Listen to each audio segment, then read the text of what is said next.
नसीत हदीयतक fill बेत।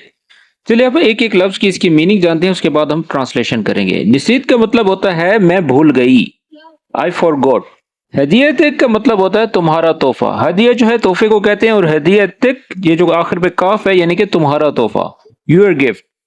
फी का मतलब होता है मैं, ठीक है, मी, मैं नहीं, मी यानी कि इन, और अलबेत यानी कि घर, होम। ठीक है, दोबारा से जान ले। नसीत हदीयतक फिल बेत, ठीक है, तुम्हारा तोहफा घर में भूल गई।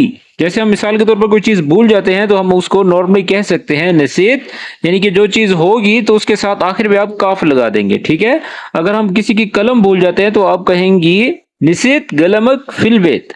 ठीक है, नसीत गलमक फिल बेत, तो उसकी ट्रांसलेशन ये बनेगी। जब किसी का गिफ्ट भूल जाएंगे तो आप कहेंगे नसीत हदीयतक फिल बेत, यानी कि तुम्हारा तोहफा घर में भूल गई, I forgot your gift at home. अगर आप भी अरेबिक ज़बान सीखकर अपने लाइफस्टाइल को और अपने कारोबारी मामलात को बेहतर से बेहतरीन बनाना चाहते हैं तो ये कोर्स आपके लिए है। इस कोर्स का ये फायदा है, आप जहां भी हैं, जिधर भी हैं, आप ऑनलाइन हमसे कनेक्ट करके अरेबिक ज़बान सीख सकते हैं। तो दोस्तों याद रहे, अगर आप गल्फ में रहते हैं और आपको अरेबिक ज़बान नहीं आती तो समझ लें कि आपके कारोबारी मामलात और लाइफस्टाइल पर बहुत इफेक्ट पड़ेगा। अरेबिक ज़बान सीखने का फायदा ये होगा कि आप अपने मामलात खुद ही हैंडल कर सकेंगे। और इस कोर्स के बारे में अगर आप मजीद जानना चाहते हैं तो दिए गए इस नंबर पर व्हाट्सएप पर मैसेज करें। और याद रहे कि ये कोर्सेज पेड हैं।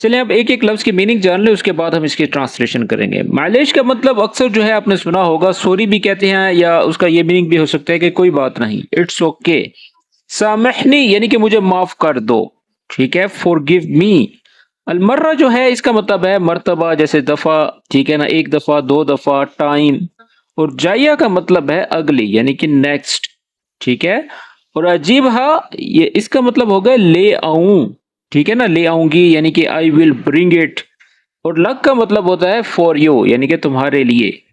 चलिए अब हम इसकी मुकम्मल की ट्रांसलेशन करते हैं उर्दू में। सबसे पहले जो है मालिश सामहनी अलमर्रा जाया अजीब लक, माफ करना अगली दफा तुम्हारे लिए ले आऊंगी। ठीक है, जैसे पिछले जुमले में उसने कहा कि मैं जो है तोहफा भूल गई, तो नेक्स्ट जुमले में उसने कहा मालिश सामहनी अलमर्रा जाया अजीब लक, ठीक है, यानी कि मैं नेक्स्ट टाइम आपके लिए ले आऊंगी।